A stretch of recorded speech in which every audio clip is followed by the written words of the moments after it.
A song goes to #1 on modern rock radio with horns blazing and a lyric about getting close to tragedy. That's the Bosstones in one snapshot. Party music that smuggles real life into the confetti. Keep listening, because the secret isn't just the brass, it's the emotional whiplash. 1 minute you're bouncing, the next you're staring at the ceiling thinking, wait, that line was kind of devastating. Also, one nincompoop will wander into this story and immediately get elbowed out of the pit. The mighty Bosstones were Boston lifers with a reputation for turning grit into motion. They started in the late 80s, toured like they were paying off a cosmic debt, and eventually hit the mainstream with Let's Face It in 1997, the album that took their whole dance hard, feel harder philosophy and stapled it to radio. It even went platinum, which is hilarious in the best way when you remember this is music built around a horn section barging into your day like it owns the hallway. Start with The Impression That I Get. It's the big gateway track, but it doesn't act like a novelty.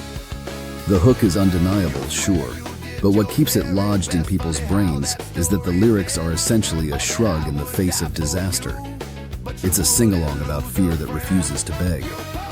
The song dares you to grin while admitting you're not bulletproof, and that's why it worked on modern rock radio.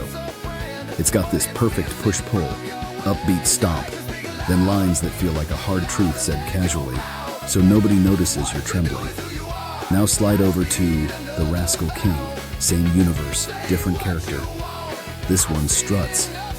The title alone sounds like a troublemaker with a crown made of parking tickets, and the band plays it exactly that way.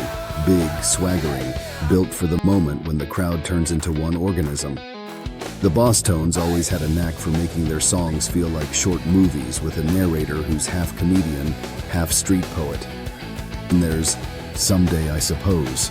If Impression is the wide-open breakthrough, Someday feels like the band's internal engine, frustrated optimism with sneakers on. It's the sound of someone trying to stay hopeful while rolling their eyes at their own hope. That's the Bosstones' magic. They never pretend everything's fine. They just make not fine feel survivable, even fun, without turning it into a joke. And looming over all this is the arc.